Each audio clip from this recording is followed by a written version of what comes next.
na zadnjem panelu oziroma na zadnji sekciji današnjega pokosilni del oziroma del po obedu. Upam, da ste spili kakšno kavo in upam, da vas bomo uspeli vsaj kolikor toliko spraviti k sebi in napraviti to sekcijo tudi zanimivo. First of all, I would like to apologize to our English guests. We'll be speaking in Slovenian, but I guess you will have a very good translation, so thank you very much. Zadnja sekcija je namenjena temi sobivanja, zasebnosti in varnosti v prihodnjem internetu. Moje ime je Benjamin Lesjak, prihajam iz Univerze na Primorskem. Sem pa tudi član oziroma sodelujem z Centrom za varni internet, safe.si, ki v Sloveniji poskuša med mladimi in med njihovimi starši ter učitelji dvigniti kulturo uporabe varne rabe interneta in odgovorne rabe interneta. Kot rečeno, današnja tema sobivanja, zasebnosti in varnosti v prihodnjem internetu jo bom poskušal izpeljati s pomočjo 4 gostov, in sicer z nami je Andrea Beccalli, direktor za odnose z deležniki v Evropi, Internet Corporation for Assigned Names and Numbers, ICANN. Z nami je Domen Česnik, direktor žabec.net oziroma zabec.net. Na moji desni gospa Valida Hromadžić, koordinatorica programov za internetne pravice in pravice žensk One World platform iz Bosne, ter še Hari Popescu iz Združenja za tehnologijo in internet Romunija. Če boste imeli vmes željo po intervenciji, vprašanjih, dajte mi malo pomahati, nakazati in vam bomo takoj dali besedo. Sicer pa bom začel s prvim vprašanjem. Mogoče, glede na to, da sem začel v slovenščini, dovoliš, Domen, da prva stvar, ki bi jo vprašal, namreč v tej sekciji bomo govorili o 3-4 stvareh. Eno je varnost, zagotavljanje varnosti. Druga stvar, govorili bomo o vplivu te varnosti oziroma vplivu zagotavljanja varnosti na našo zasebnost. In tretja taka stvar, oziroma ki jo bomo izpostavili, so pametne naprave, ki nam nekako omogočajo neko lagodno življenje, in na koncu bomo poskušali povzeti še vse v okvir te splošne uredbe o varstvu osebnih podatkov, se pravi ta GDPR, ki stopi v veljavo 25. maja 2018. Mogoče prvo vprašanje zate, Domen, imaš doma kakšno pametno napravo, ki lahko resno ogrozi tvojo zasebnost?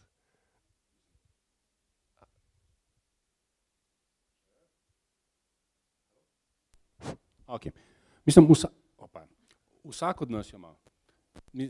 To, ker pač vsak od nas vozi s sabo pametni telefon, s tem smo dali vse skozi.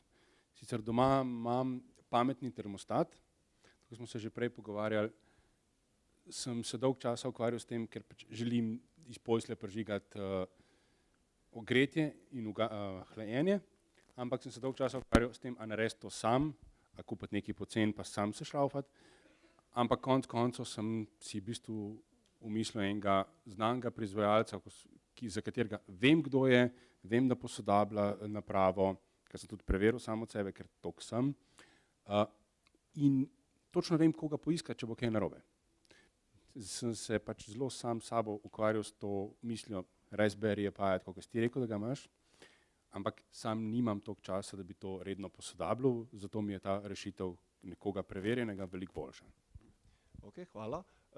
Georgi, ko smo pri kosilu malo tako debatirala o teh zadevah, si omenil eno izmed pametnih naprav, ki lahko bistveno, pravzaprav jo lahko spustimo dobesedno v spalnico, ne?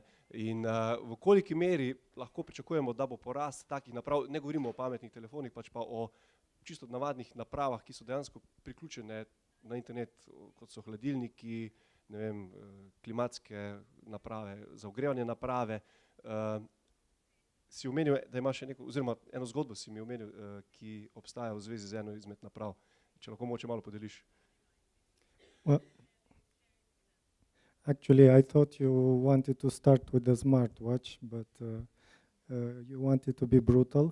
Yeah, so I told him about a case from this year, March, I think. A vibrator Canadian maker was sued and had to pay $4 million Canadian because their products were collecting sensitive data like temperature, intensity. The data collected went back to the producer, and the producer would use those information to were using them for marketing purposes, to offer other products to their customers. And there is another famous case, I think it's from 2 years ago, when a father found out that his daughter is pregnant with the use of an envelope that he received in the mail. It was an offer for some birth products. So the girl had ordered online condoms. I guess they didn't work. And the producer offered her some other products based on the personal details that he collected online. So yeah, of course, smart gadgets are all around us. Sometimes we don't even call them smart anymore. They are normal machines that we use in everyday life.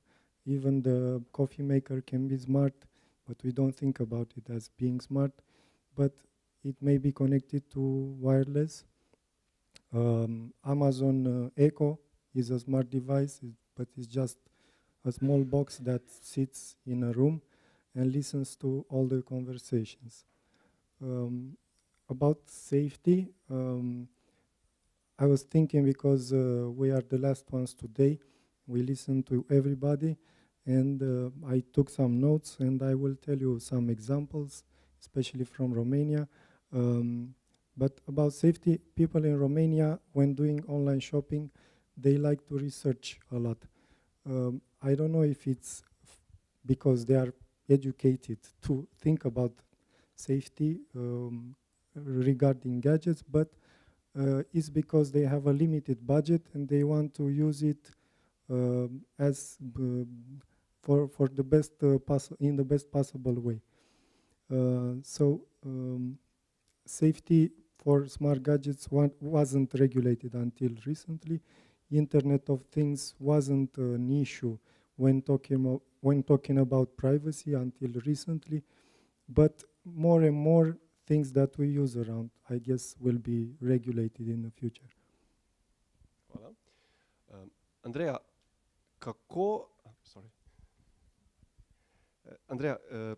kako se pri ICANN odzivate na vse splošno poplavo vseh teh naprav, ki se pojavljajo od recimo kosilnic, od romba, tistih robotov, ki premerijo stanovanje in dejansko lahko pošljajo ponudniku teh robotskih naprav podatke o vaših stanovanju. To je eno vprašanje z vidika zasebnosti in drugo vprašanje, kako dejansko se te naprave kažejo v celotnem tem internetnem okolju. In ne nazadnje, kdaj bo zmanjkalo IP številk za vse te naprave, ki nas bodo dejansko preplavile?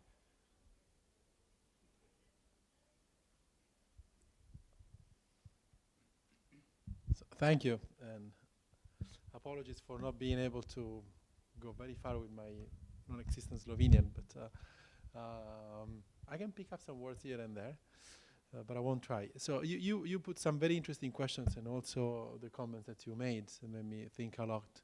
So what is the role of ICANN into that? Well, our role actually, it's an interesting one, and I'm not sure that I will be able to answer all your questions, what is the impact on that. But what we do basically is to provide the addressing system. It's like the phone book of the internet.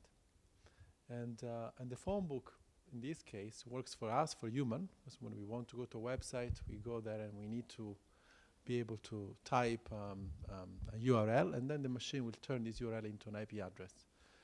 But machines, they actually are in this case are smarter than us. They don't need the translation between the letters and the numbers. They only need the numbers, but they will use the same phone book.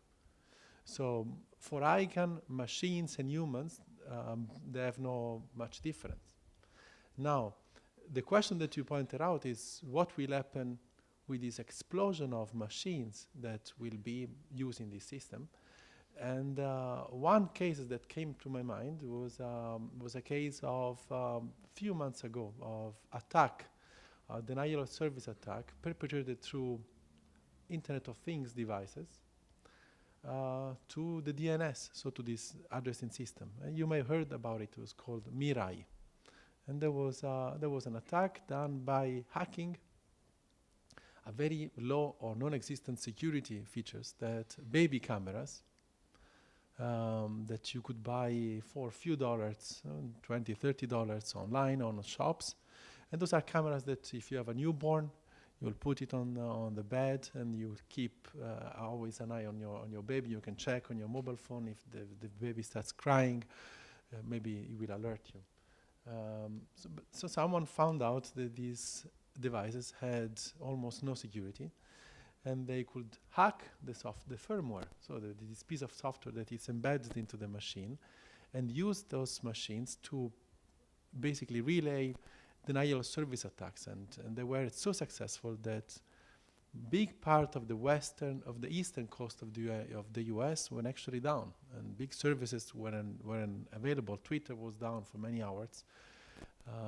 And that's, I think, just one hint on what could be the scale of cyber attacks, of the use of those devices in a world where the numbers are staggering. I mean, I read some estimates where 50 billion of objects will be connected to the internet. So for us, ICANN, as of now,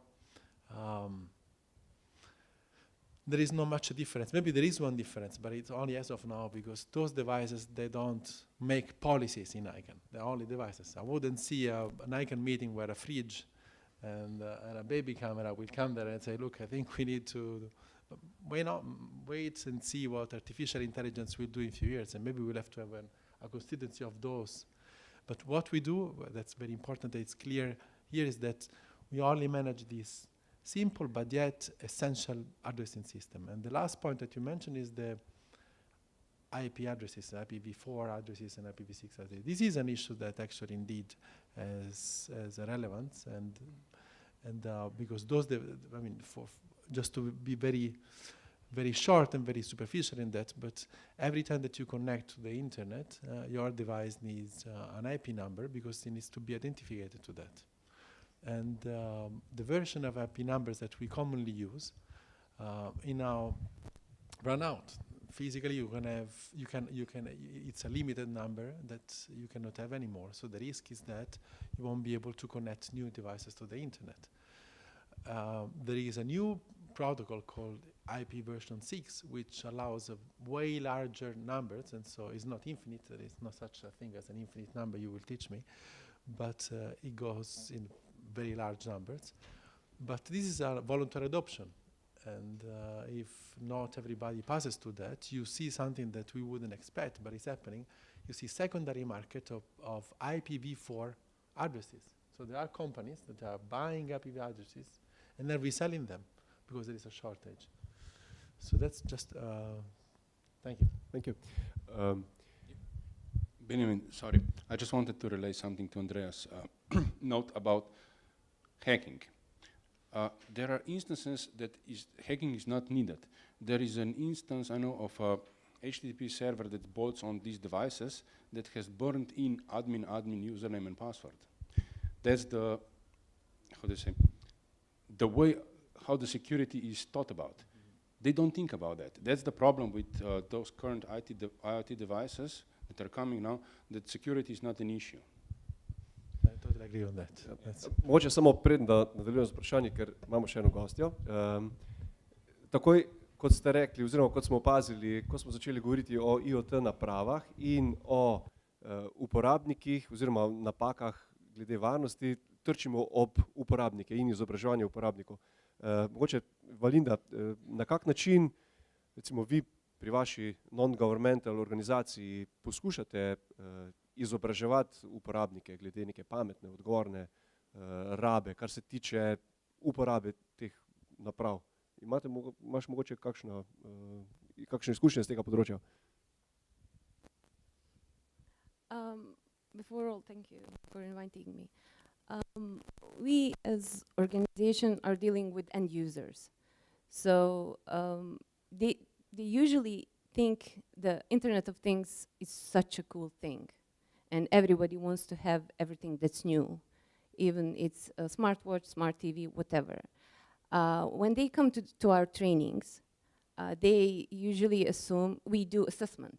And we assume that they know a lot about the gadgets that they are using. Reality is totally different. They have no clue how internet works. They have no clue nothing what is going on behind their screen of the phone or of the computer. So we all here are gathered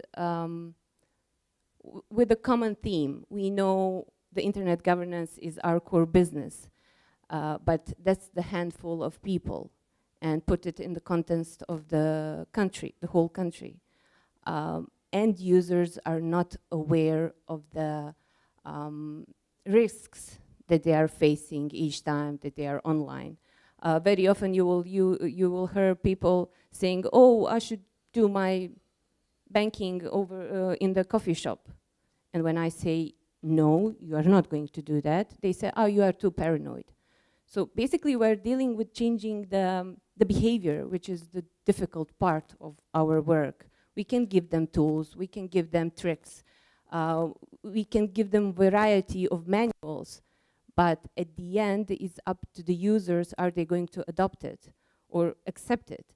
But unfortunately, vast majority of the end users are not aware of the risks and possibilities of the technology.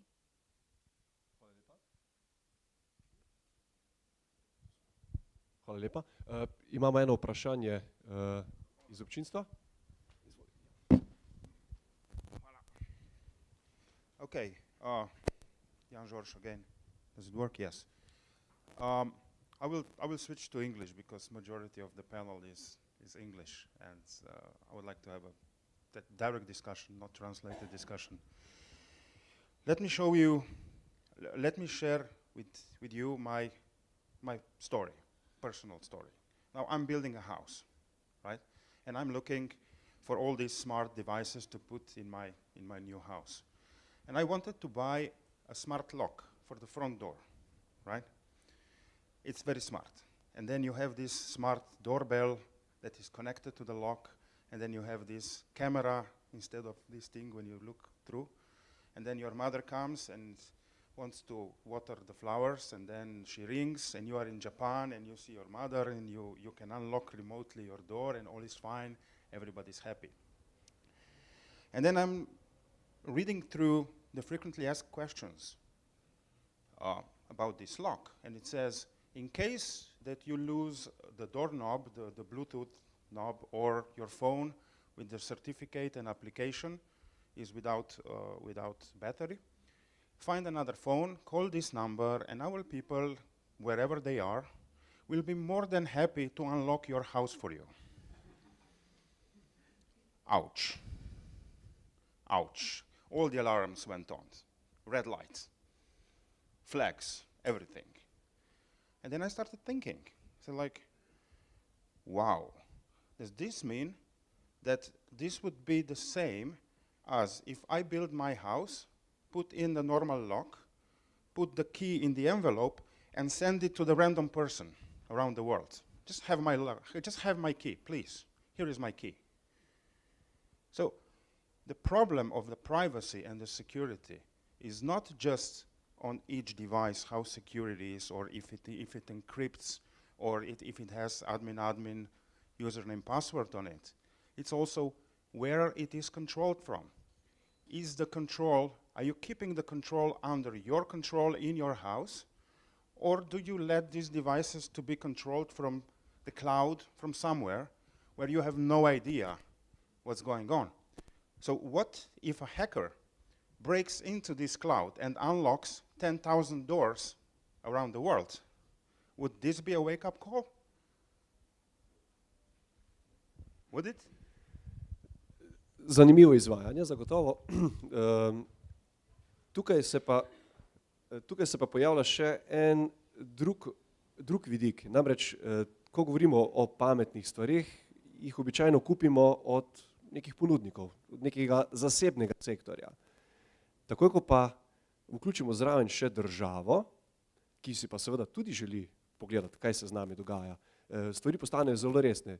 Recimo si predstavljate, da imate, ne vem, po vsem stanovanju imate peljane senzorje za merjenje temperature in ti senzori pošiljajo državi nekaj, koliko imate vi pač temperaturo in na osnovi tistega vam država nek davek odračuna za nek ogljični odtis ali nekako drugače. Se pravi, hočem reči, da država ima vpogled, kako vi živite, kaj delate in vas na tej osnovi dejansko vam da neko davščino oziroma morate nekaj plačati. Mogoče kak odziv še na ta vidik strani vpletanja države, ne samo zasebnih ponudnikov, pač pa tudi države v to razkrivanje zasebnosti, naše zasebnosti.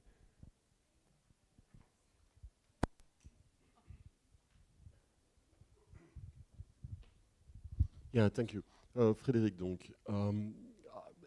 I'd like to jump on what I heard already about security and IoT.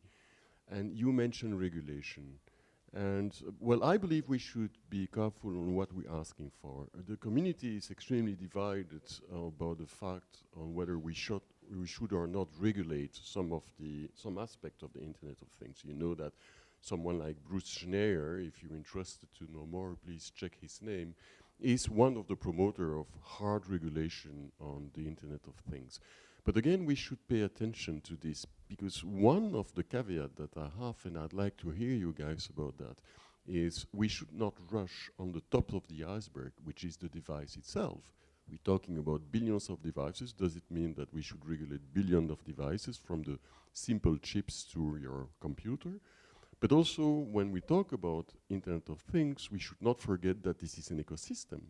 You got much more than the end device from the retailer. You got a platform, you got developers, you got an ISP, you got the cloud. So regulate just the top of the iceberg might just be missing something. So let's pay attention to what we ask. Thank you.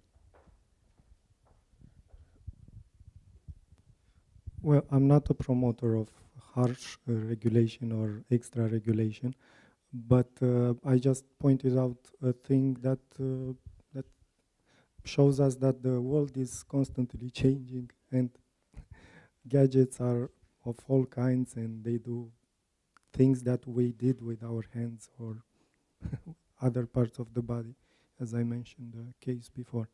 But I think we should insist on education. And it's related to your case with the house and to what Valida said. She said that we are dealing with end users, and somebody has to tell those end users in a funny way, in an intelligent way, maybe a little targeted to the age groups, that they should do that or this. For example, you mentioned you shouldn't do banking in a cafe. But what if you are doing banking in a cafe connected to their public Wi-Fi network? Or what if you're connected to a Wi-Fi that has a similar name to the real Wi-Fi network? But that goes into hacking, let's say.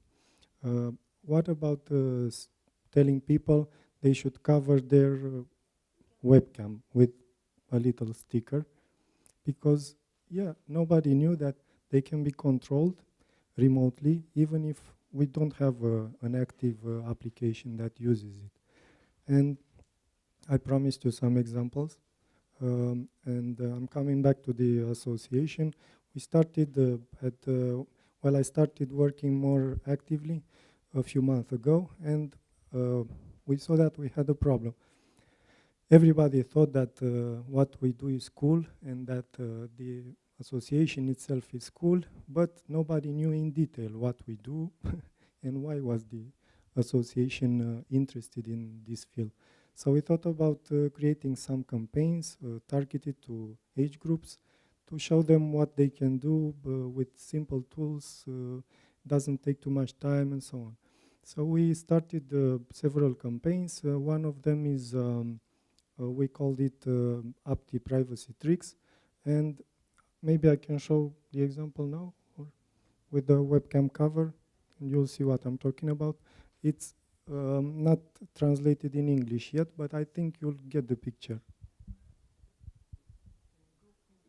Can you go and switch to the tab? The second tab? No, second tab. Up. Yeah.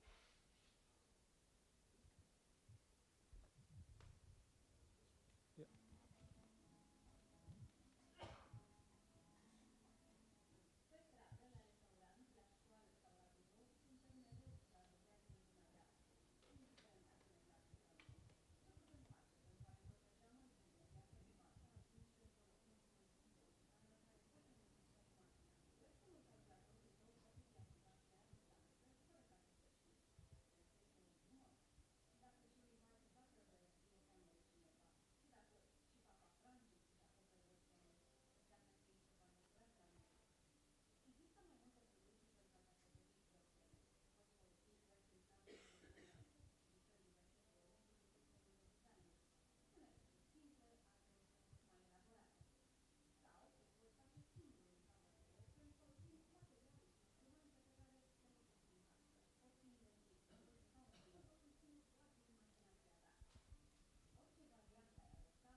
So it's just a simple way of showing somebody how to do that, and well, they educated themselves about safety, let's say.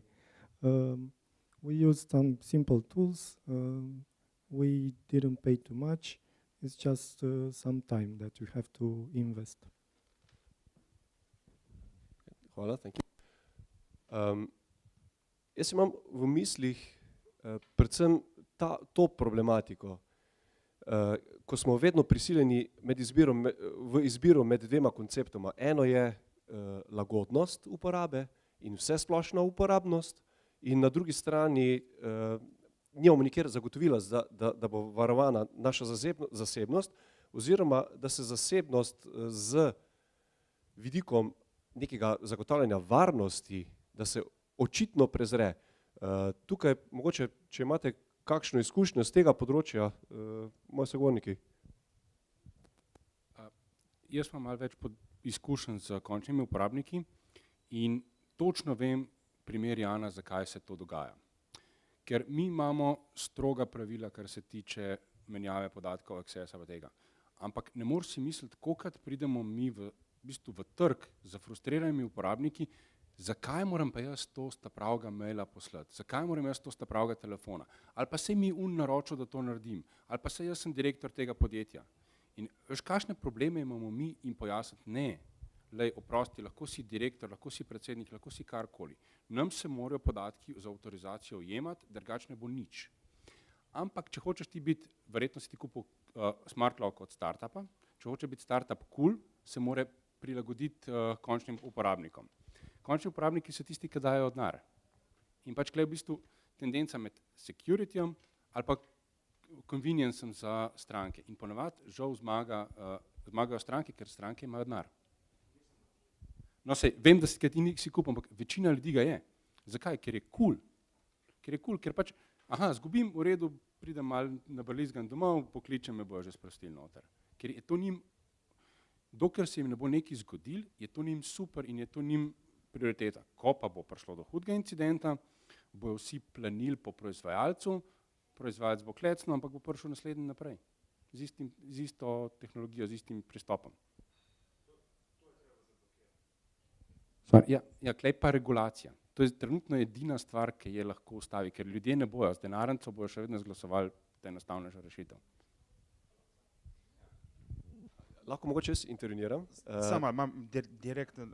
Jaz mislim, da tukaj je problem to, ker ljudje se ne zavedajo, kaj sploh kupijo. Ne? In mislim, da bi bilo izobraziti ljudi in na glas povedati, ena organizacija ali dve ali tri bi morali imeti zelo močen message in povedati ljudem zelo na široko, razmišljajte, kaj priklapljate na svoj internet in kaj, čemu vi pustite, da upravlja z vašo hišo. Ne? Zelo močen message, ker regulacija tukaj ne bo pomagala. Tukaj bo samo izobraževanje ljudi pomagalo, da bojo razumeli, v kaj se spuščajo.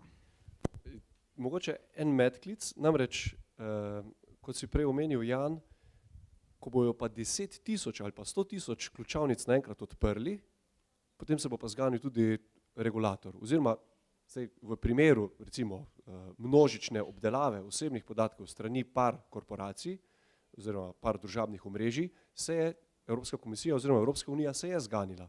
Tukaj govorim pa o direktivi, splošni uredbi o varstvu osebnih podatkov, se pravi GDPR. In me tukaj zanima vaše mnenje, koliko ste do zdaj že se ukvarjali s to direktivo, konkretno kot nekdo iz gospodarstva, ICANN, kako ta GDPR vpliva na njihovo oziroma na vaše poslovanje, mogoče nevladni sektor in se pravi vajen nevladni sektor, kjer vidva dejansko upravljata, koliko bo recimo sprejem te direktive oziroma te uredbe po 25. maju, koliko bo to vplivalo na vaše delo oziroma na naš vsak dan. V Sloveniji še ne vemo točno, kaj bo, ker je prišlo predlog zakona šele pred kratkim, tako da čisto točno ne vemo.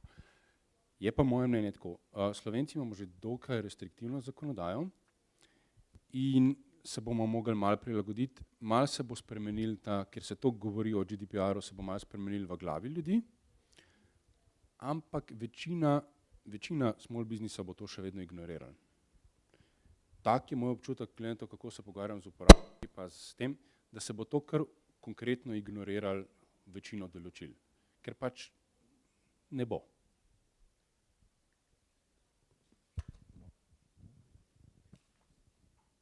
Actually, I agree very much with what you just said.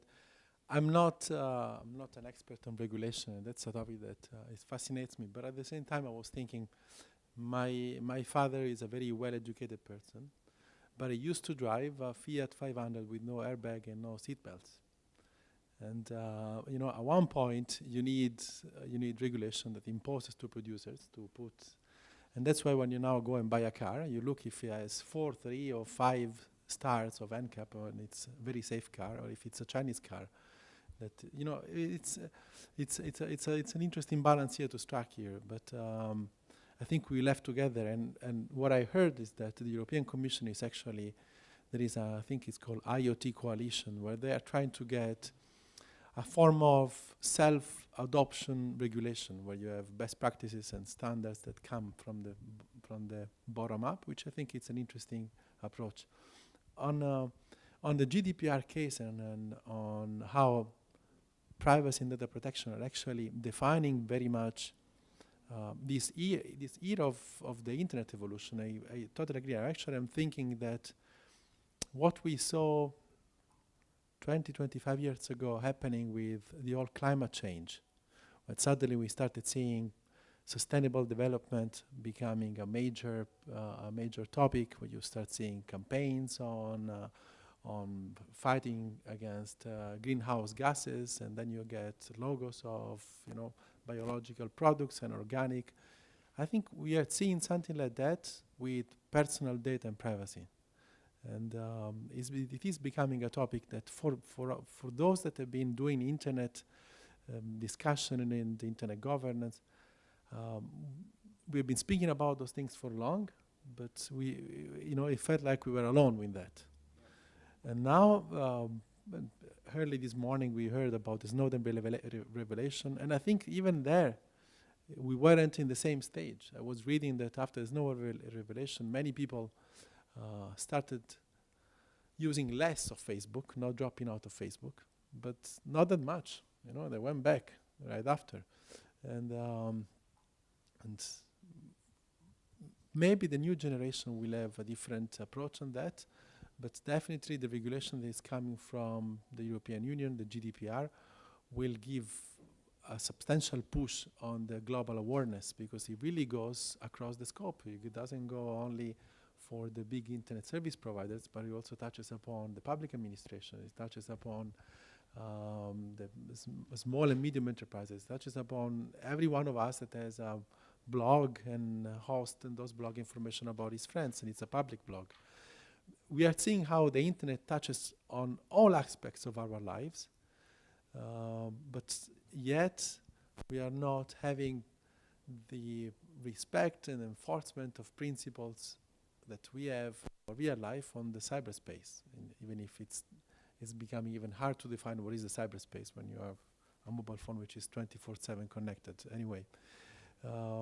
But we are getting there. Now, the impact that we'll have, we can spend some time on what we see the impact on is still to be seen, and to what extent. But definitely is a shift, and we will see more of that coming. We heard this morning also in the previous panels mentions about what Germany is doing, so national regulations. And I think there is even a race across different countries across the globe to see who can protect more that, and then you see a fight from the businesses on how to have to react on that, and probably one day we will see a fight among the businesses because it's a new market. They say, okay, I can give you this service, and I guarantee this service is secure. You have the own availability of your data at your disposal. We're not going to sell your data to do money out of that. Hopefully we'll see this. Please. Yeah, on one side we have Europe, and on the other side we have the United States. We are protecting our data, but the United States is selling them all over the place. We will see who will win. What will be the most profitable model, or the model who's going to survive?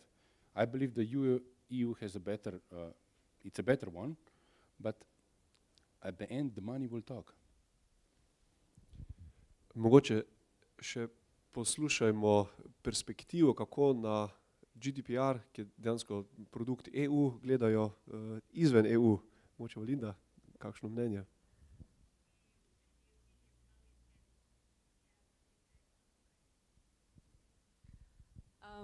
Coming from the really complicated country, I don't know that they are even aware of this regulation, because there was only one event done by Microsoft, and it had only one like. The post had only one like.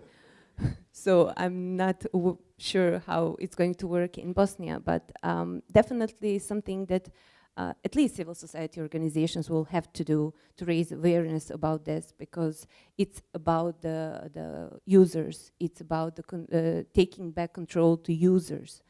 Again, I will reiterate this, I don't know how many times. At the first panel, we were listening a lot about education. People need to know their right. People need to know what they are assigned. Nobody read terms of agreement of the Facebook, Instagram, or whatever. And even if they tried, they didn't understand because of that legal language. I tried to read it, and after the first paragraph, I forgot what I was reading. So, and you have 13-year-old students that are on the Facebook, on Instagram, they don't read, but yet they have rights. And who is going to teach them about their rights? Maybe their parents?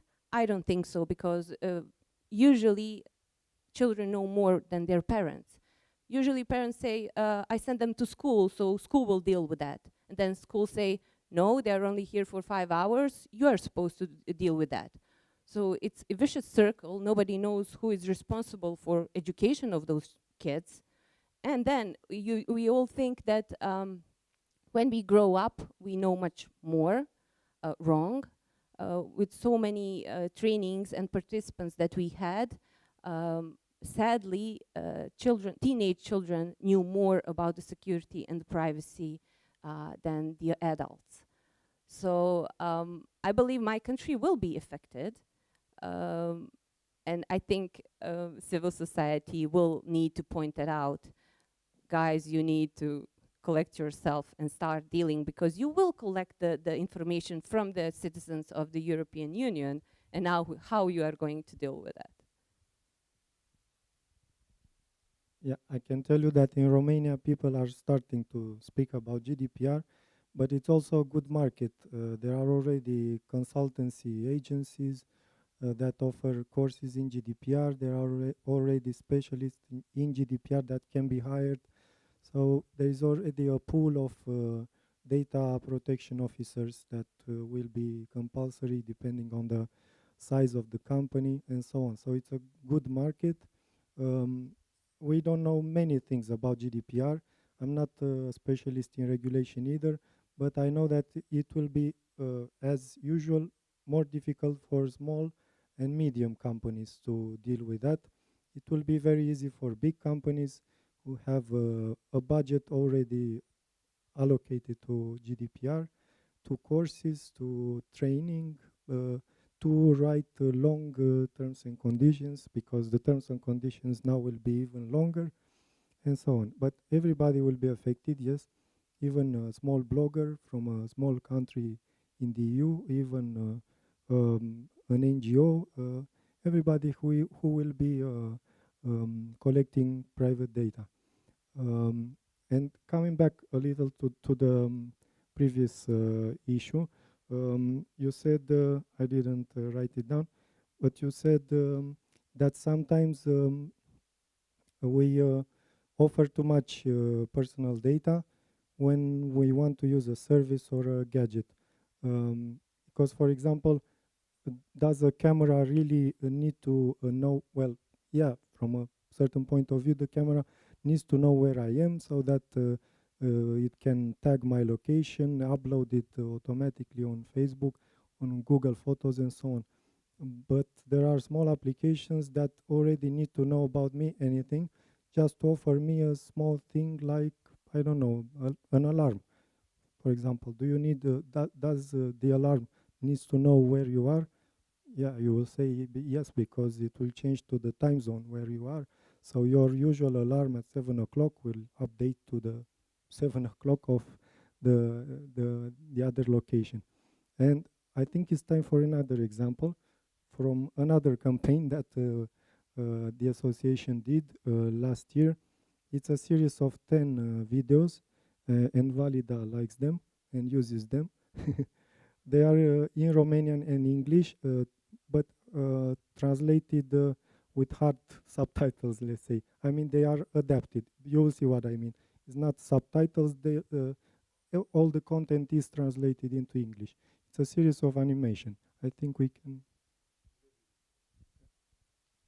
Če se mogoče strinjate, glede to, da nam bo po mojem hitro časa zmanjkalo, če se strinjaš, da bi pogledali te videe, oziroma bomo jih dali v poročilo, pa bomo potem na koncu pogledali te video vsebine. Ena stvar imam še v mislih, namreč nekako sem dobil občutek, da zasebniki, oziroma da ljudje, posamezniki ne jemljemo naše zasebnosti tako dragocene, kot je dejansko dragocena. Se ne zavedamo te dragocenosti, ki jo imamo z varovanjem naše zasebnosti. Pa me zanima, Domen, kako pogosto recimo strani nekega posameznika oziroma na drugi strani podjetij, pri vašem podjetju dobivate recimo neke zahteve, neka vprašanja po razkritju določene IP številke oziroma po razkritju nekega servisa, recimo, da se mi nekaj slabega zgodi, da pride do nekega problema. Se pogosto to dogaja v vašem podjetju? Dobivate kaj takšnih vprašanj? In še drugo, kako pogosto, tako čez palec, se obrne na vas država in želi imeti ustrezne informacije po razkritju posameznikovega IP-ja oziroma nekih IP številk določenih servisov? Za posameznike imamo zelo malo zahtev, ker tudi ne smemo jih dati. Za posameznike ne smemo dati popolnoma nič in tudi odgovorimo v tem primeru to. Strani države se pa kar pojavljajo, ampak se pojavlja dostikrat tako, v bistvu phishing, ker pač mi gremo tako, da gre vse prek našega pravnika, ki pove da ali ne, ampak večino zvem, da je v bistvu država bolj tako a bi mogoče dal, sej vem, da nimam čist razloga za to, ampak prosim. To je večino takih primerov je tako. Zelo malo dobimo, mogoče, da smo v 10-15 letih dobili 2 dejanski sodni odredbi, da moramo dati, večino je pa zaprosil. Andrea, kako pa recimo pristopajo vlade oziroma države proti ICANN-u, ko želijo uveljavljati kakšne izjeme pri prometu, pri razkrivanju podatkov, pri čemerkoli, kar ni po utečenih pravilih, se pravi, na kak način recimo država pristopi k ICANN-u? Imaš mogoče kaj informacij s tem v zvezi?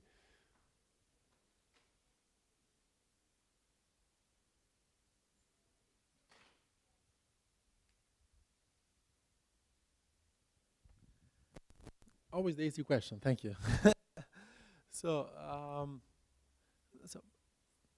there are two sides on that. There are, on one aspect I would like to touch upon is the impact of GDPR on ICANN. And on that, I think it's a very interesting and even challenging discussion on how regulations coming from one country, in this case from a group of countries, can actually apply to a technology, let's call it a technology like the internet, that doesn't really understand and knows border. So that's something that I think we have to look into that, and we can see what is the ICANN role. The other one is the fact that since ICANN was created in 1998, but increasingly in the past years, we do receive regularly pressures, interest from governments, from law enforcement agencies, to give them access to particular information, or give them access to, or allow them to control or shut down sites.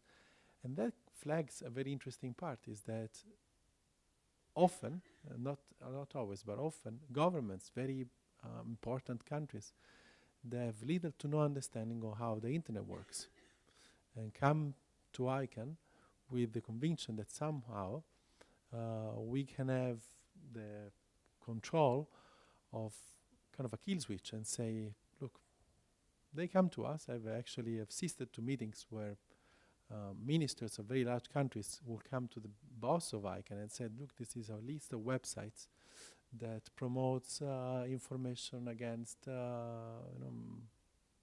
our constitution principles, and we want them to close them down. So you now go and close them down. When we tell them that we cannot, they're not happy. But with this particular case, I said, then how can I do that? This minister, I remember, he was quoting the fact that he wasn't happy with Twitter, and he wasn't happy with how some of his citizens were using Twitter. And so he asked us to close down the old Twitter. And I said, look, I don't think we can do that. And they said, well, but when I send my diplomatic envoys to the Twitter headquarters in California, they don't let them in. So if I cannot speak with them, then I can speak with you, and someone has the control, you have to intervene. So there is this bit that is not small, actually. It's this general lack of understanding of how the internet works that brings governments with very legitimate requests and very legitimate interests to come to the wrong conclusion and think that they can do that. And that's something that we are trying to address. And there is a process in ICANN where, to go into the more concrete case of the personal data, we are now, because there is not such a thing of the, Security Council of the Internet, where governments get there and say, okay, this is something dangerous, we need to do something. There is no Iran deal on the internet. There is no, how do we stop South Korea from throwing rockets on an internet space? So this is a whole entire new realm of cyber attacks, of use of personal data across a world that is completely borderless. So in our small environment in ICANN, we have this, we call it Public Safety Working Group. We like to have acronyms, so we call it PSWG, because otherwise it's not fancy. But basically, we gather in the same room the law enforcement agencies, national and global, so Interpol, Europol, Francepol. We gather the governments that they actually have some serious concerns on public safety. We gather the internet actors, So in the case of the internet ICANN world is the registry and registrars. When you go and sign up because you want to have your own website, you have to go and sign a contract with a company that sells you the domain, that sells you the hosting, and this company has a contract with ICANN. So we are trying to create some practices where you can actually intervene and do something, but it's not one single actor. The funny, interesting thing of the internet is that you really need many people come together to have a small action. Now, the issue here is that the common understanding on what you can do, it gets lower and lower. So it's quite easy, but even easy, it's a big word, to get common agreement on fighting child pornography online. And actually much of the work that this public safety working group is actually doing is that. But even in that, there is discussion on how do you find children, or what age do you define a children. So even that's complicated, but it is a way, because the other way that we are seeing is the classic way of the stronger prevails. And sometimes when the stronger prevails and the younger, smaller people, they come to the one that maybe can do something, they think I can do something. But unfortunately, is not that by design. So the other point that I wanted to make is the impact on GDPR. And that's something that even myself and within ICANN, we are trying to understand what is the impact. Because what we are seeing now is that we have basically contracts with companies that sell domain names. So when you register and you want to have your own name, you go to a registry. And when you sign up for your own website, you want your own domain name, they ask you who you are, where do you live, and they ask you your credit card number. And this data is available online. It's called Whois. I don't know if many of you tried that, but if you want to buy a website, or if you're interested on who's behind a website, you go online and you just check Whois. Now, this is a very interesting database because it's a distributed database, meaning that all the different parts of the domain name space have a bits of information, and the access to this information is also very distributed. So suddenly now we have a regulation that sets up very specific requirements for who, how, and when someone can access data. And that applies to the 28 countries in the European Union, maybe 27 in 2 years, but now 28. Plus, it applies also to any European citizen that is actually using a service on the internet, which is either based in Europe or not. So you have an impact that it goes well beyond the borders of the 27 or 28 countries, and it goes into one of the core parts of the internet addressing system. So we are now trying to figure out what is the impact on that. The fear that we have is that the idea at the base, and as a European, I'm completely supportive of that. The implementation goes along the same line that I was telling before, that there is not a complete understanding of how the internet works. And so when you combine these two things, you actually risk that you fragment the internet that we are seeing today. Because then, if just to make a concrete case, you will have ICANN that has around 190 different jurisdictions to deal with and contracts with those, and has to change all those contracts to comply with the regulation of 28 countries. Now, so you can do the math, 190 minus 28, so all the rest of countries come to us and say, hey, wait a minute, I also want to have this privacy and data protection regulation, and you also have to apply it to all your contracts.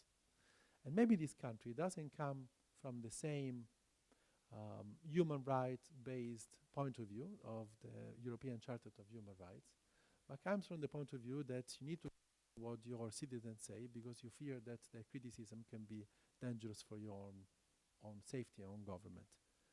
Well, we have no jurisdiction in saying, look, we don't like your way of doing your legislation, so we won't implement it, but we like the one the Europeans are doing. You know, that's something that we cannot do that. We are not designed to do that, and it's goal to do that. So that's the situation where we are now. And we are seeing this thing coming. Well, it's 25th of May 2018. We are not clear yet of the impact that we'll have on the whole ecosystem because it's very difficult to have it. But we are seeing the risks of pushing something that has a very limited border and defined component on the internet. I mean, one of the things that makes me really laugh when I'm in Brussels is all the digital single market package and rhetorics about that. And to me, it's a contradiction in terms. You are looking at the internet and you're calling it the digital single market. Right? Single and internet, digital market, you know, those things already exist. It's the internet, the digital single market. You know, I can go and buy stuff on Amazon or from Alibaba. So we have these challenges of being able to foresee and to produce policies that really understands how the internet works.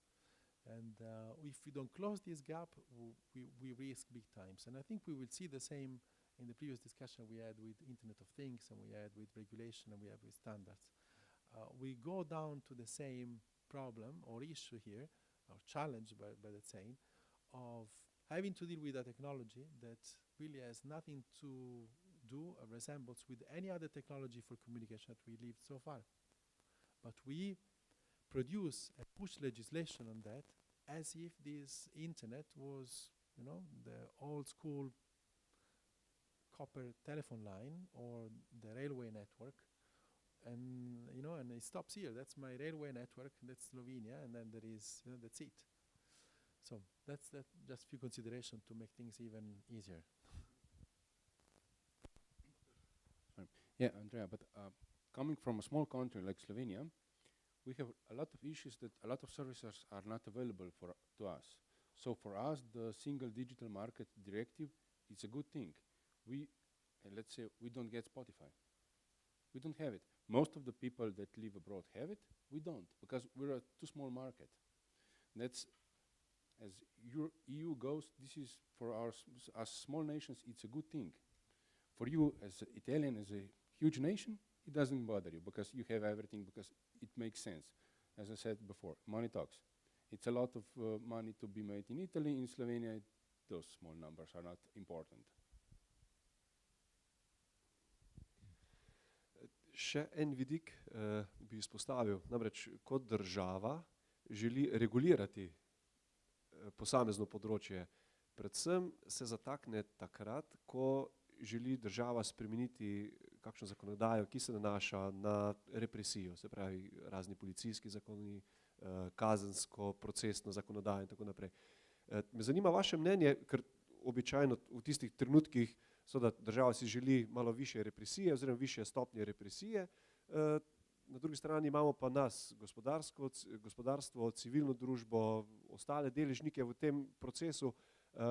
Kako se odzvati, ko začutimo te apetite države, da želijo recimo dostopati do nekih podatkov, do katerih pravzaprav mi že kot državljani čutimo, da ne bi smeli dostopati. Recimo, en tak predlog je bil pred 2 ali 3 leti, ko so želeli pobirati v primeru storitve nekega kaznivega dejanja celoten promet na določeni anteni mobilnega operaterja, ki se pač v okolici tistega kaznivega dejanja.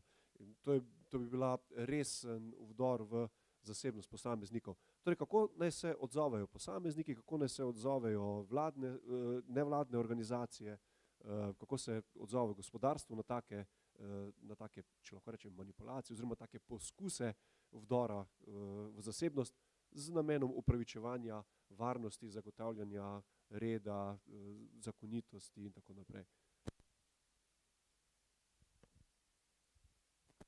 če boš vprašal povprečnega državljana oziroma povprečnega človeka, bo rekel, to mene ne zanima.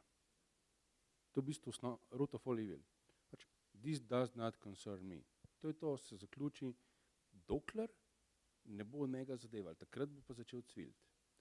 Ampak na državi oziroma na vseh nas je, da izobrazimo ljudi v tem, da mogoče tokrat ne zadeva tebe, ampak enkrat pa bo. Mogoče tokrat nisi ti primer, ampak je tvoj sosed, naslednjici lahko ti. Sam kako to ljudem dopovedati, da vse to njih zadeva, čeprav jih trenutno ne, pa da nismo mi samo neki pač IT-ovci, ki govorimo o temu, pa pač trobimo, pa noben ne ve, kaj počnemo, ampak da mogoče tebe zadeva. To pa ne vem. Država oziroma tudi večja podjetja, globalna, bojo imela vedno to tendenco, da imeti čim več. Kako zdaj ustaviti to, je vprašanje. Ne vem, če ima kdo sploh odgovor na to. Kot je rekel Andrea, GDPR je prišel, vsi razlagajo o njemu, kot je rekel kolega, imajo že ogromno svetovalcev, noben pa ne ve, kako rešiti, pa kaj narediti. Mislim, da trenutno ni v Evropski uniji človeka, ki ve točno, kaj bo naredil in kako vse skupaj rešiti, ampak bo to zadnji trenutki pred dnevom nekako šraufanje skupaj.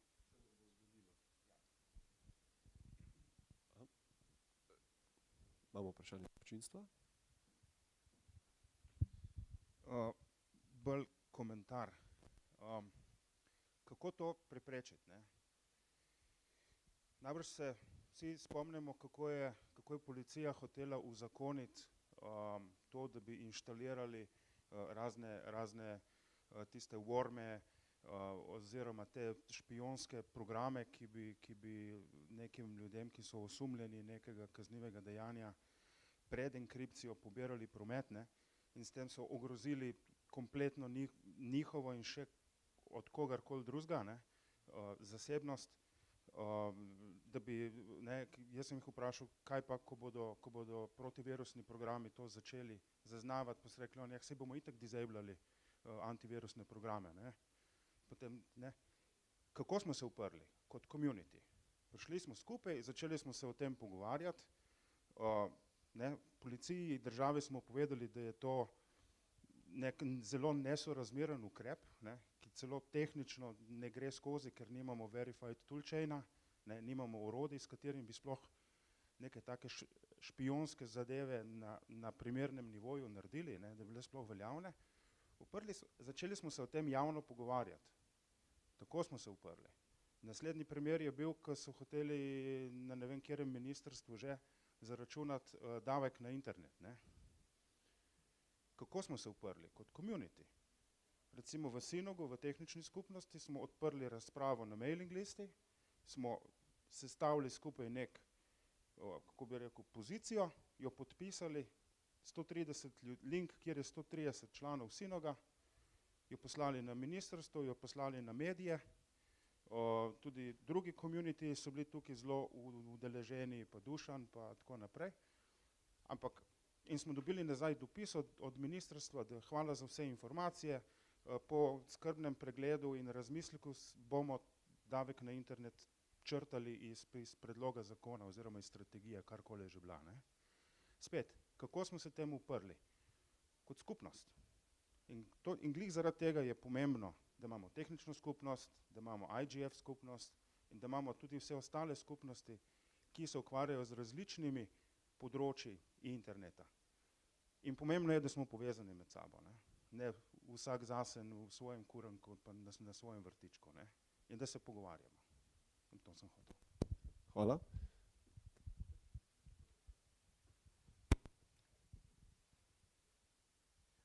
It's linked to this. For example, today I was expecting that a lot of people would mention the copyright reform that will affect us all. Sorry? Because, yes, it's absurd. Maybe it's because the legislator doesn't know how the internet works, because maybe we will have a link tax, so every time we will make a link, we will have to pay a tax to that company. Every time we will upload content online, the content will have to be scanned automatically and removed if it violates if it's a copyright infringement, and that's censorship, that's dictatorship a little. So it affects us all. It may be because the legislator doesn't understand how the internet works, or it may have an economic agenda behind. And Andrea mentioned both causes. What can the civil society do? Yes, educate the people, but then the people should react. So those actions should go hand in hand. For example, the copyright reform is knocking on our doors. There are still some votes to be done in some commissions in the parliament, but who knows, maybe next year, starting in spring, we'll have to pay for our small personal blog, we'll have to pay every time we make a link to a news article. And this is how you don't create a digital single market, you create something else, and I named it. In fact, it's called censorship. I would like to go back to what Jan said. And you gave me hope. We talked about that last night. In Bosnia, we failed to fight the law that was ridiculous. Basically, one part of the country decided to impose the law where Facebook is a public space. Therefore, you cannot organize a protest on Facebook. If you do it, it's against the law. And nobody made a comment about that. Nobody did anything. Media was pretty silent. General public was not interested. I don't know why, because the Facebook is their life. So, I believe that there is possibility if we gather strong technical community, civil society, media, academia together, and to fight these ridiculous laws that will happen in the future, because in my country, we want to be a part of European Union, and very often we signed a lot of rubbish just to get there. So if we have a strong community within the country, maybe we will be able to fight censorship and dictatorship. Hvala. Še en vidik izpostavljam, namreč, ko uporabljamo internet, zdaj v tej skupnosti, kjer smo mi udeleženi, vsi lahko bolj ali manj normalno uporabljamo internet, nimamo nekih preprek. Ko pa se srečujemo z raznimi ranljivimi oziroma manj izobraženimi posamezniki, recimo, ko otroci uporabljajo internet, se vemo, da ga uporabljajo od najmlajših, od rosnih starosti naprej. Nadalje, ko govorimo o problematiki vpliva oziroma zlorabe, predvsem žensk, sovražnem govoru, zaničevanju, nadalje o LGTB skupnosti. Se pravi, to so neke ranljive skupine, marginalne skupine, ki dejansko niso toliko zavarovane in jih je potrebno malo bolj zaščititi. Me zanima vaš vidik, na kak način pomagati tem skupinam. Eno je seveda izobraževanje, ali še mogoče kaj drugega, mogoče kakšna praksa, ki jo vi uporabljate v Bosni.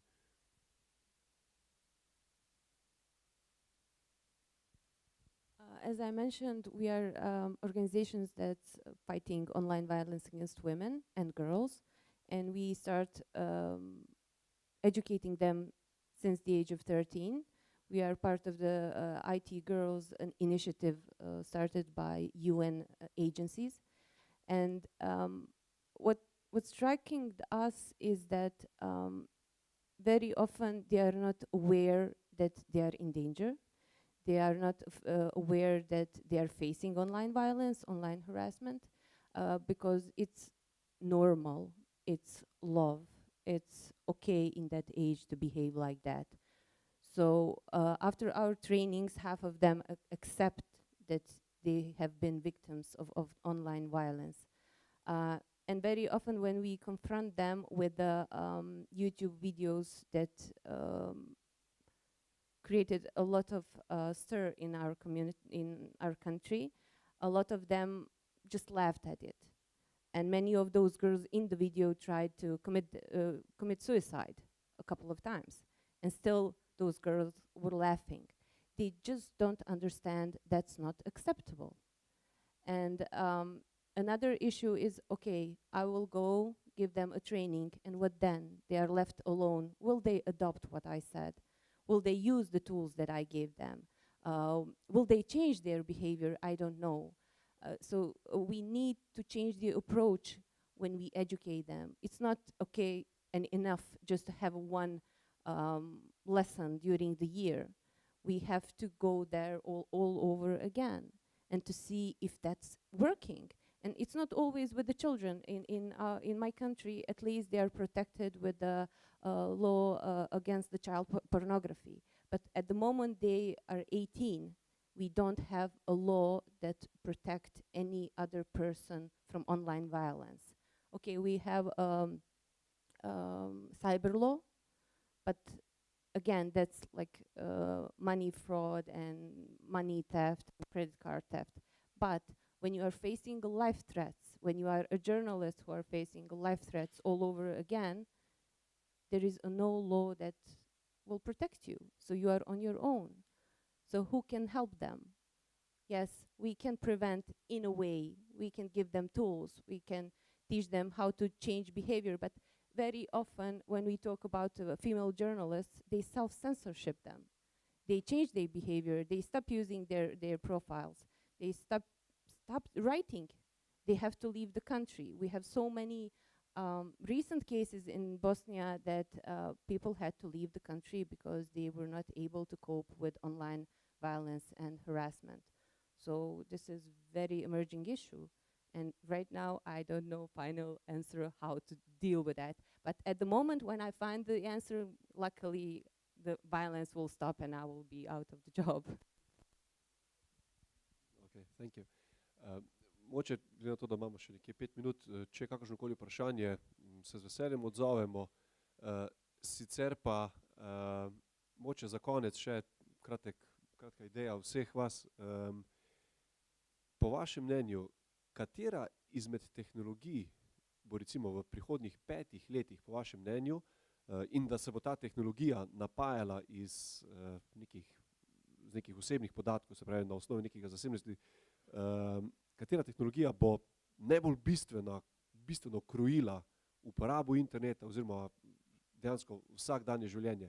Če mogoče tako malo, glede na to, da govorimo o prihodnosti v internetu oziroma kako bo to varnost in zasebnost sobivala v prihodnjem internetu, se pravi, katera storitev, katera tehnologija bo po vašem mnenju bistveno vplivala na naše življenje tam recimo čez 5-10 let in se bo seveda napajala ravno iz tega bazena osebnih podatkov, ki jih tako veselo polnimo v te silose podatkovnih baz oziroma bank podatkov. Se upa kdo začeti? I think it will be audio search because we already stopped reading, so we don't use our eyes to read books, but to look at text, look at images. We stopped using one hand, well, depends on which hand. We only use one hand and one thumb. And now we will start to use only our voice. And it's already starting, in fact. As you see, there are a lot of gadgets that are based on voice, and you can do search, shopping, anything you want, using only your voice. I have to say, I'm freaking out. Really. Probably with the blink of an eye. You will know everything about me, so I'm pretty scared. So some kind of special glasses that I will be wearing. In China, you can already pay with a smile. No, thank you. Yeah, if you ask me, it's probably going to be some sort of life automation. You will not need to think about anything. It's going to be done for you. Artificial intelligence is going to cook the lunch for you. It's going to know what you want to eat. It's going to know when you need to go to the toilet. That's what I'm afraid of it. Yeah, that my mind is not going to be so important, but my computer will decide what I need to do. That's a little bit Orwellian, but I think that this is the way we are going to it. You know, I think it goes in the same line. I think what we are seeing with artificial intelligence is something that will really change our experience on the internet. I was thinking, not just to connect two things, two experiences. Around 2005, 2006, Facebook started becoming very popular, and I have a younger brother who is exactly 10 years younger than me, and I'm not on Facebook. I was never on Facebook, and so one day he asked me, "Why you're not on Facebook?" And I said, "I don't think I need it." And he answered to me, "Well, how do you meet girls?" I was like, "Well, I think I go old school. I think I go out in clubs."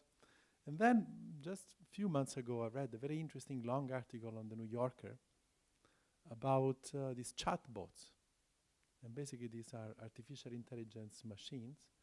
And there is plenty of young Chinese. There is a shortage of girls apparently in China for several reasons. And so they are in their late teens, early 20s, and they spent hours chatting about love, about life, with a bot, with a machine. And this article was fascinating because it will tell you these are people that they spend hours, they invest money on that, you know. And then I was linking that with what my brother was telling me 10 years ago, more or less. So that's something really scares me, is that we are not seeing how much we are getting into a future that few years ago was probably only science fiction almost, but it's actually happening, and it's happening in real time. And the interesting thing is that many of the creators of these new technologies, Elon Musk, for instance, the guy that is now almost everywhere, from space rockets to self-driving cars, he said himself, "I'm very scared of artificial intelligence. I'm very scared of that we are not even able to see how much this will impact our lives." And there was another article on The Guardian just a few days ago of people that they joined Silicon Valley startups in the early 20s. Now they're 30, 35, and they regret what they invented. It's kind of a ludist approach almost. They said, "Well, we went too far. We opened up too much. We gave too much of our information. We took too much of our faith into this technology." And now they just, they step back, and they're not. I mean, many of them, they step back after having earned millions, so it's easier to step back in this case. But this is something that I think we are not yet seeing. And what we see so far, and that's kind of clear, but still not for everybody, is that the gap between how much we can even understand, and then from understand try to regulate or discern what is good, is bad, is getting bigger and bigger. So it's interesting, Frederick, you mentioned this morning, one of the principles of the internet from the founding fathers is this permissionless innovation. But we are seeing that it's getting way farther than what the founding fathers of the internet thought was, because at the beginning for them was having a machine talk with another machine, and everyone who wants can join that. Well, we came 25 years after, and we go in an environment where the permissionless innovation really goes into all aspects of our personal lives.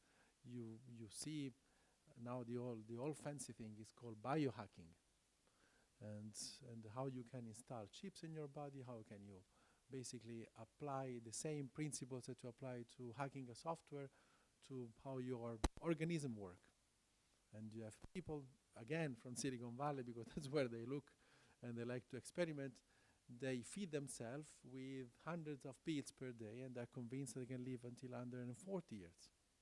And they're already, there is this gap on what's happening right now. I mean, one of the common phrases that the future is here, but it's not evenly distributed. Well, I think it's now even more poignant and present enough. So this is something that, in a way, it fascinates me, it scares me, and sometimes it makes me think back. And I think it was very cool when I used to go out, even without a mobile phone, and bump into a friend, and then randomly do something, or someone will come to my house and ring at the doorbell, and my mom will answer and they say, "No, he cannot come.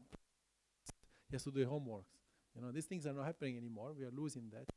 It's okay, but there are some consequences on that, and we are not yet having this discussion broad enough. And one of the spaces that we have to have this discussion is exactly this kind of forums, this internet governance forum, these places where you put together different parts of the society, but we want to see them scale up. I mean, I would like to see a discussion like this happening at a stadium level kind of things, but we still go to the stadium to see soccer matches or rock stars, but not yet to have these discussions. So to close with very high hopes, I think the shift we have to do here, it's really on the governance side.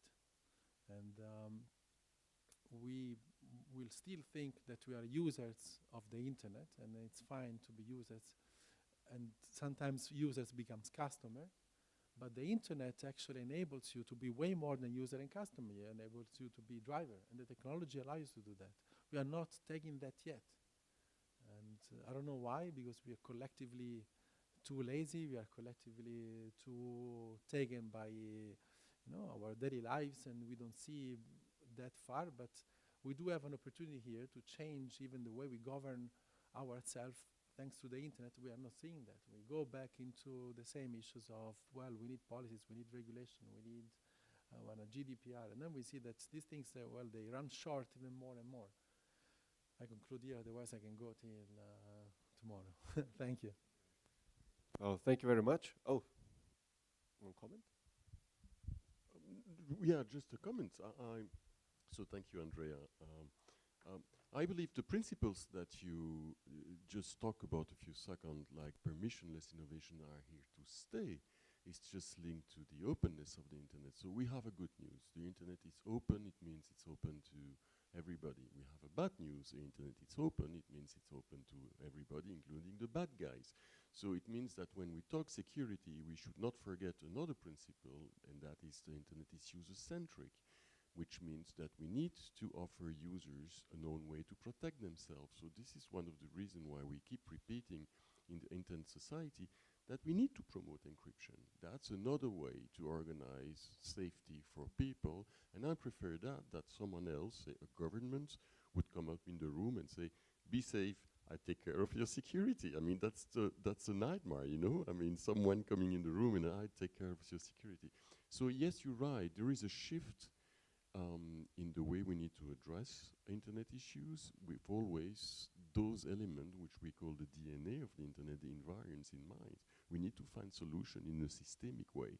And this is why what you said again is right. The only way to find this is to avoid that there is someone suddenly saying, I got a central way to address this. And this is why we need to have those different people in the room coming up with different angles, the technical community, but also the academic civil society, etc. Thank you. Thank you. I think those two comments were really perfect for our conclusion of our session. Let's give a long applause. Thank you very much. I'll shift to Slovenian. Sedaj vas pa vabim, in sicer vse tri poročevalce, mene, Petra in Marka. Bomo naredili še kratek povzetek od 16:30 do 17, ne, od 15:30 do 16 ure. Se pravi, bomo imeli poročanje iz vseh treh posameznih sekcij. Temu pa potem sledi še tisti tak bolj družaben del našega današnjega srečanja. Tako da vabim kar na oder Petra in Marka in sebe, da naredivo kratko poročilo. Vam pa najlepša hvala. Thank you very much.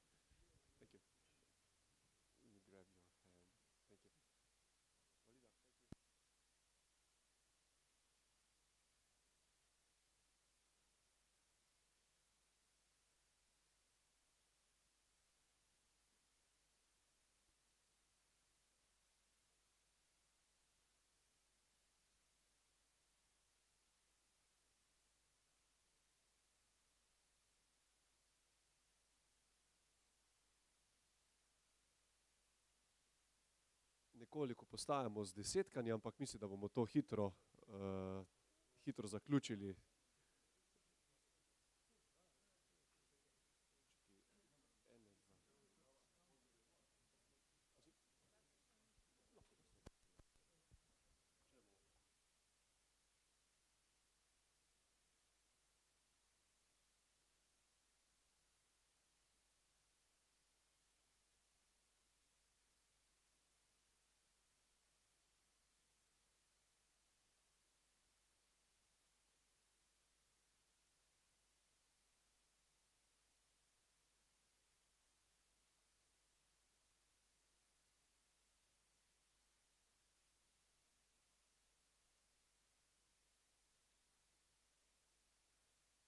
Ok, bomo kar začeli z kratkim poročilom naše prve sekcije, ki je nosila naslov Odprt internet, nevtralni internet. Bo Peter malo več.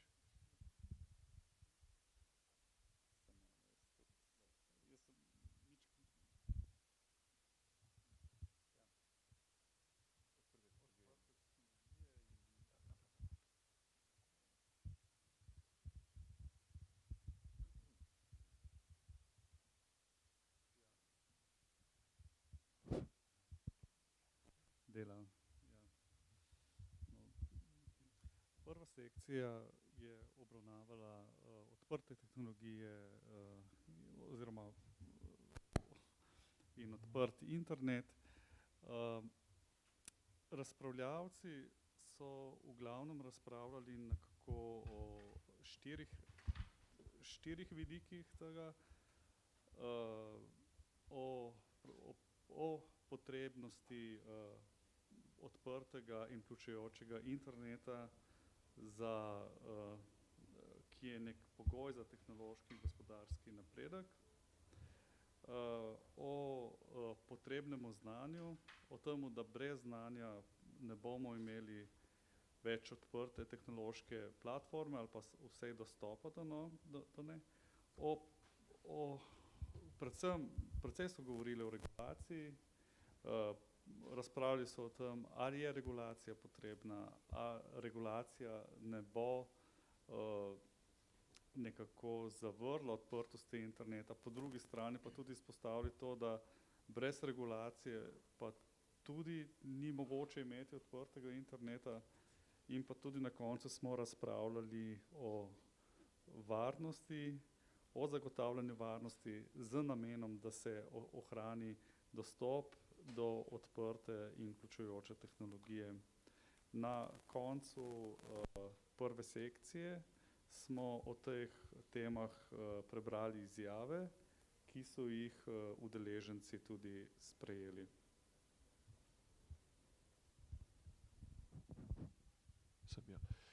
Druga sekcija je nosila naslov, kje je meja svobode izražanja in kje lahko poseže država v to svobodo.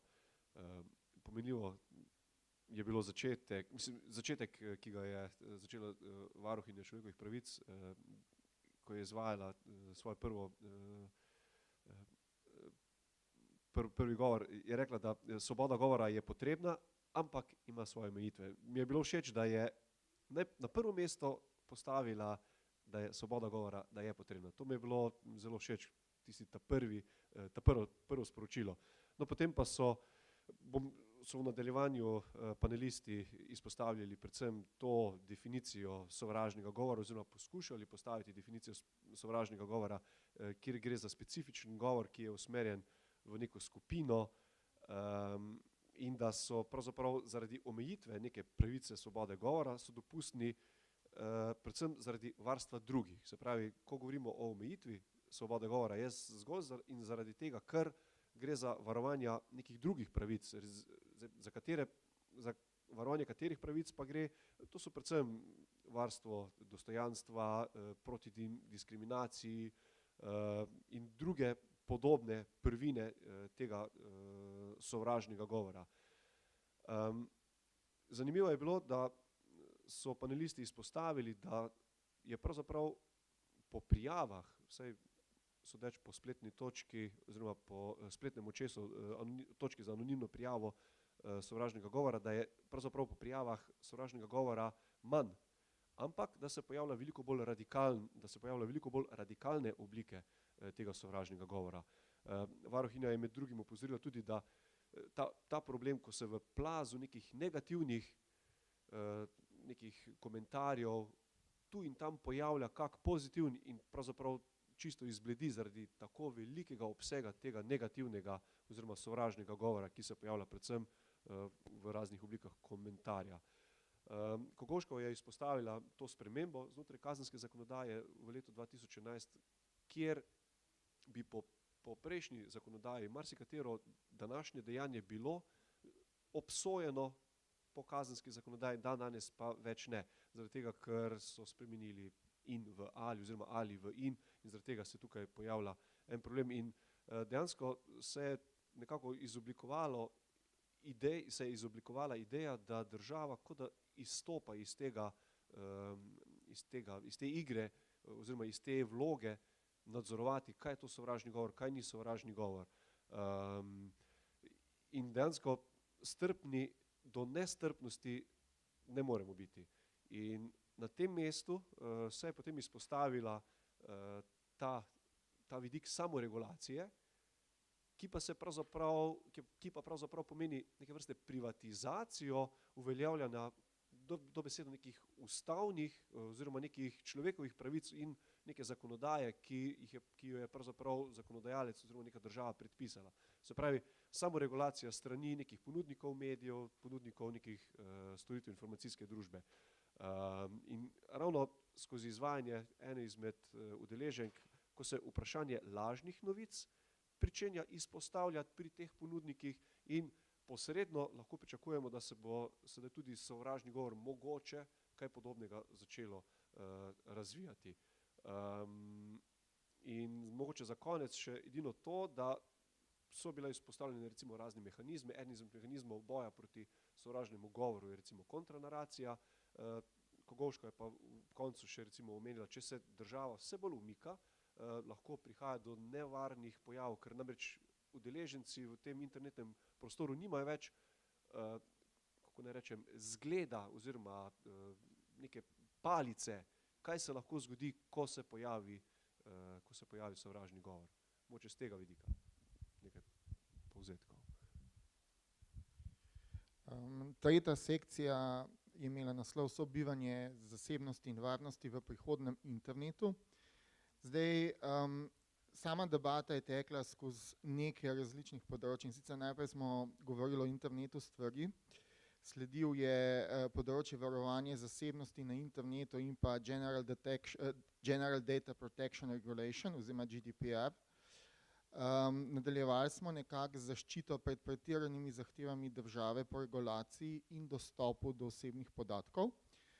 In potem smo še zelo na hitro pogledali, kaj so tiste prihodne tehnologije, ki bodo najbolj vplivale na naša življenja. Čez celotno debato se je vlekla ena misel, oziroma je stopila ena misel in sicer izobraževanje, ozaveščanje. Zakratka, da je treba uporabnike interneta in vseh teh sodobnih tehnologij zelo dobro ozaveščati. Namreč danes imamo pravzaprav vsi doma naprave, pametne naprave, recimo skoraj vsakdo ima mobilni telefon, imamo pametne ključavnice, pametne hiše se pojavljajo in podobno.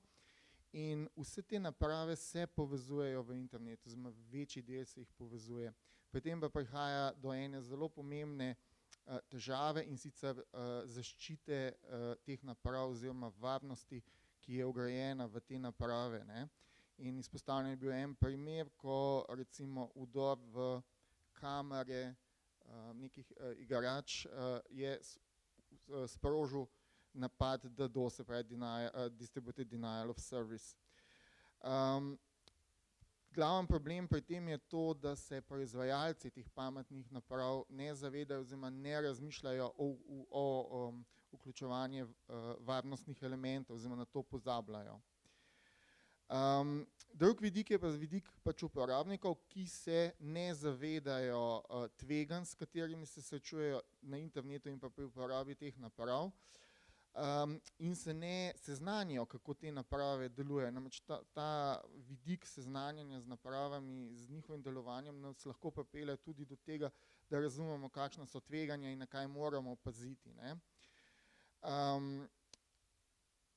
Sama regulacija teh naprav z vidika države, oziroma delovanja teh naprav z vidika države ni toliko potrebna na ravni posamezne naprave, kot na ravni celotnega ekosistema, se pravi vseh storitev, ki so s to napravo povezane in pa proizvajalcev, tukaj gre za hranjenje podatkov, za samo delovanje in tako naprej. In ker smo veliko govorili o izobraževanju, izpostavljeno je bilo, da enkratno izobraževanje ni dovolj, ampak da mora se izobraževanje stalno ponavljati. Ne. Tudi nove tehnologije se uvajajo. To je bilo predvsem o tako imenovanem internetu stvari. No, v naslednjem koraku, oziroma v naslednjem delu smo se pogovarjali o varovanju zasebnosti na internetu in o GDPR. Tu je bila izpostavljena ena misel, da samo uvajanje GDPR bo verjetno bilo ignorirano strani uporabnikov. Seveda uporabniki temu ne bodo posvečali prav velike pozornosti. Je pa verjetno, da bo sama uvedba GDPR v EU ugodno vplivala na zavedanje, na globalno zavedanje, se pravi na globalni ravni, namreč ta uredba bo segla preko meja Evropske unije in bo globalno vplivala na zavedanje glede varovanja samih podatkov. Ker se posamezniki ne zavedajo pomena zasebnosti, je bila izpostavljena misel, da ljudje morajo poznati svoje pravice, se pravi, kakšne so njihove pravice glede zasebnosti in tudi varnosti na internetu.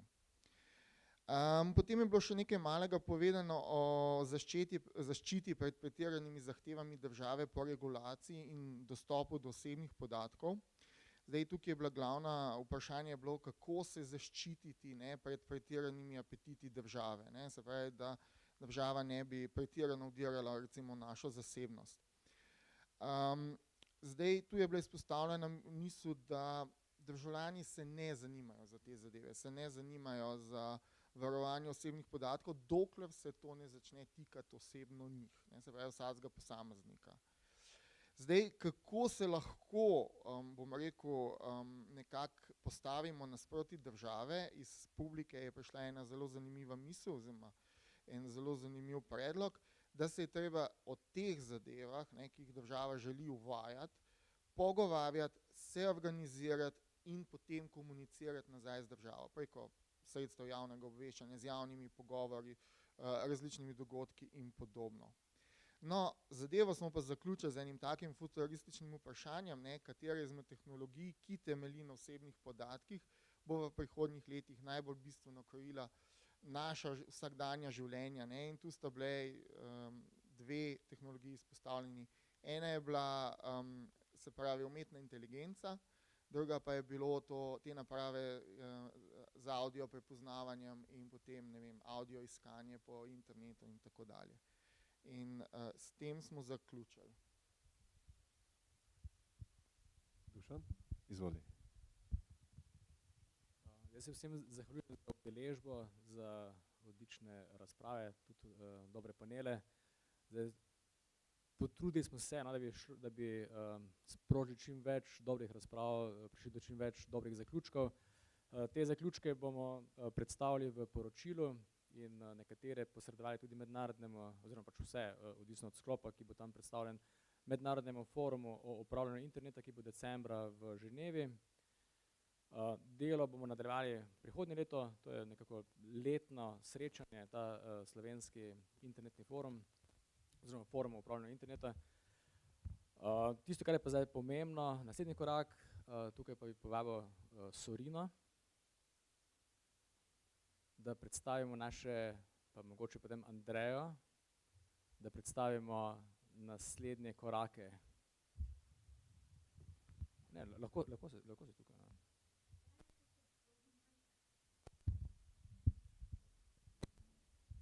Thank you, Dušan. I missed the last part of what you said, so I'm not so sure what I'm supposed to do. Yes. We are now supposed to describe the next steps. Okay, thank you. From SloIGF to CIDIC. Thanks, Dusan. So the floor is yours. First, hello everyone, I am Sorina Telanu. I work with Diplo Foundation, but I'm now speaking on behalf of CDIG, which is the Southeastern European Dialogue on Internet Governance.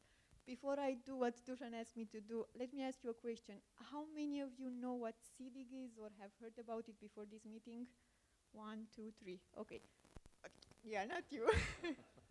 So maybe I should start with a brief intro about CDIG, right? Yes.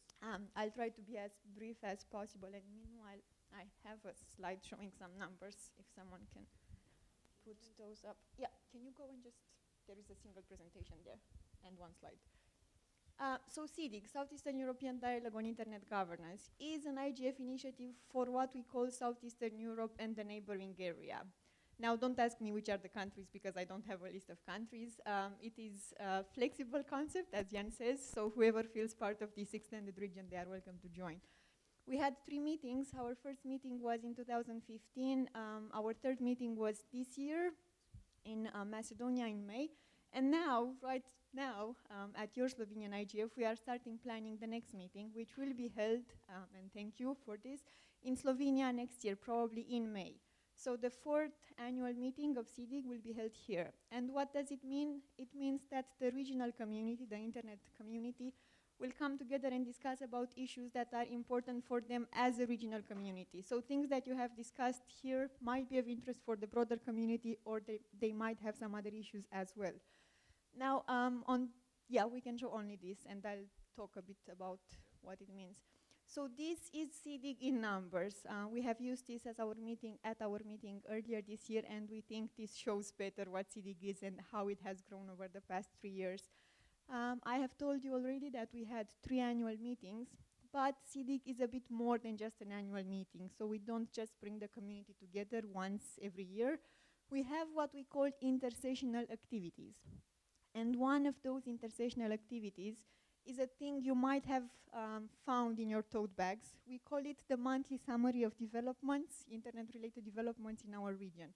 So what we do, we have a team of editors, and every month they look around the region what happens in terms of internet governance, ICT-related policies, things like that, good and bad alike.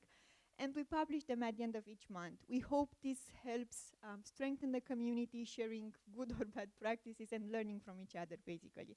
So that's one part of our intersessional activities. And the second one is the Southeastern European Hub. You see it there with a 10 on it.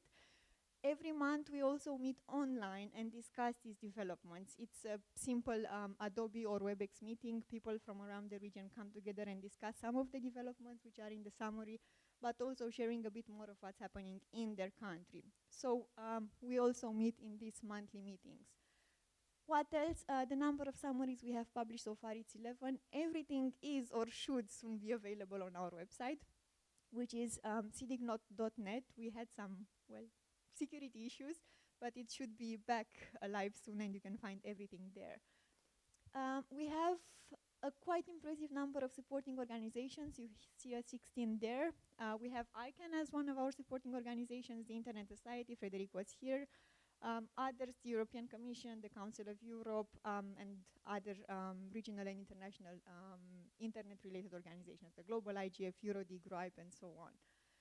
What else? We do attend meetings of national IGF initiatives, as we are doing this now, but we also meet online with the national IGF initiatives from time to time to talk about challenges, opportunities, exchange ideas, and get to improve each other, learning from each other.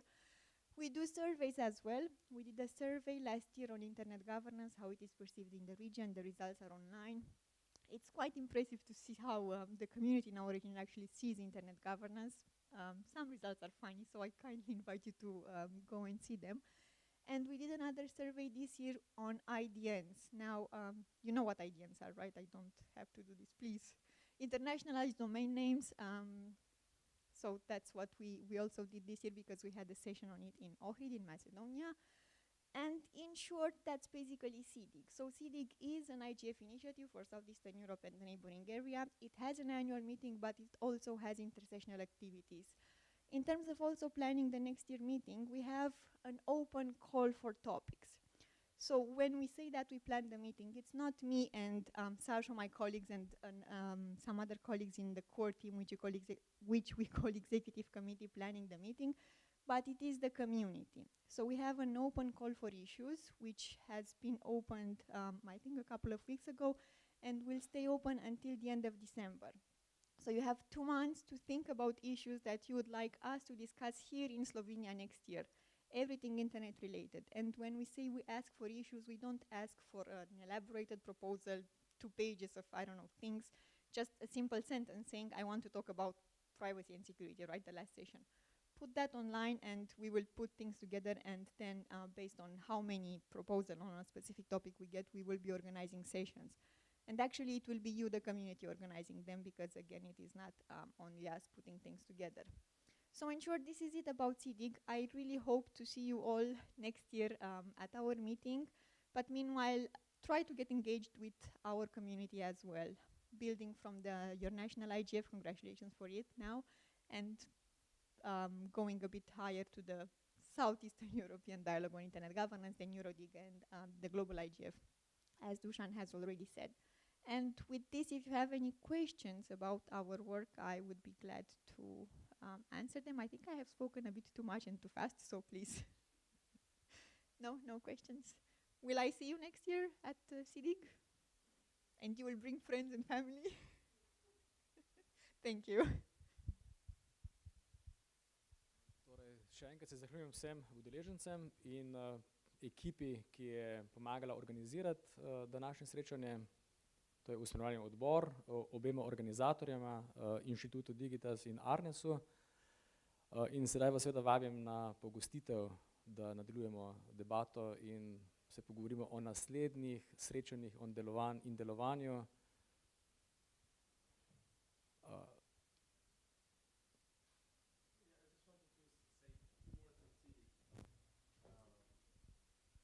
I don't want you to rush to the cocktail so fast. So, as ICANN, we do support CDIG. We are one of the sponsor organization. We provide funds. We provide some expertise, but we don't provide content. We don't provide, any direction on what should be discussed. And in my view, CDIG goes back to what I was saying at the end of the panel. It is really a remarkable, unique example of innovating governance. So far, and I speak about so far because we have to be bold and dare, as Steve Jobs used to say. So far it's only a discussion forum, and this is a place where everybody can come and share their own views, experiences, ideas. But I think that the way this discussion forum can evolve, this actually can become a place where policies can be then, hopefully one day, designed in a way that really respects and reflects how the internet works. And I'm Italian. I was raised and born in Italy, and every time I come to this part of Europe, and I'm based in Brussels and I travel mostly on Southern Europe, but I always feel that there is something happening here that I don't see anywhere else. There is this sense of feeling of a community that goes beyond borders. Although you have some sad history about borders, but still there is a sense of a community, and there is this extremely thoughtful analysis. I could see that on the panels. There is a young base of internet users, and there is a push for innovation. I see all the elements here coming around for bringing it to the next level. And that's why I personally support and convince ICANN to support CDIG, but also when I compare it with other discussion, other events that I see in other parts of the world, I see that there is plenty of potential here. It's an event that actually doesn't belong to a single country. It doesn't belong, to a single stakeholder group. It's like the internet. It belongs to everybody that shares and wants to contribute to that. It's defined by a region. There is a very open definition of the region. And that's something that you don't see. I mean, look what's going on in Spain. We are seeing countries that go back into this fight of, okay, this is my region, this is my neighbor, and I don't want to be with you. Actually, CIDIC is going beyond that. I think that could soon be something that students and experts in governance and public policy will look into that. But it does need your support, and as of now, we have a community which is a core community of probably a couple of hundred people, which is spread across the whole region. But I see the potential to become way larger than that, and to set the stage for something that we haven't been able to see elsewhere, not even at the global level. If you look how the Global Internet Governance Forum, which is now, 11 years old, was able to move and to grow, well, actually, you can really challenge whether it moved and it grew. You know, it remained, for several different reasons, something that is still hosted by a small secretariat within the UN system, and the rest of the UN agencies, they make sure that it doesn't grow too much. You know, you don't have these things here. You have really something in your hands that few people really can even fathom. And I really invite to look at the website. There will be also soon a launch for an election of members of the executive committee, and that's something that you don't see elsewhere. It's completely open and bottom up, so if you want to be personally involved into that, you can just apply and be in the steering part of that. Always being clear that, well, you represent a community, so the community will help you in the work.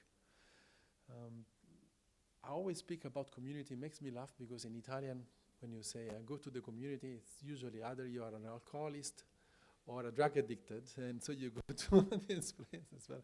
I hope it doesn't translate this way in Slovenian, but it's really the sense of a community that goes across the internet, that goes across different stakeholder groups from a region that knows a lot about dealing with boundaries, dealing with borders, and dealing with new challenges and opportunities from the internet. And I hope that next year we'll have problems in finding a venue for the next CIDIC, because there will be so many people wanting to participate. So joining, have a look at the website, sign up to the mailing list, and make it yours.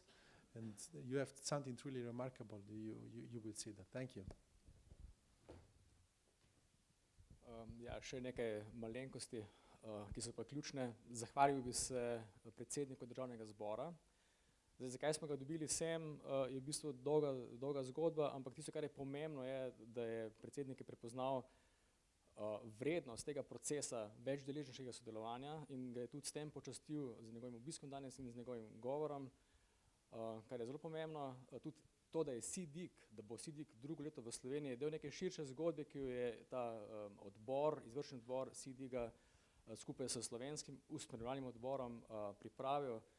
V bistvu ideja je bila, da to povežemo s predsedovanjem Slovenije enemu procesu sodelovanja v jugovzhodni Evropi, ki mu Slovenija predseduje od julija letos do junija prihodnje leto.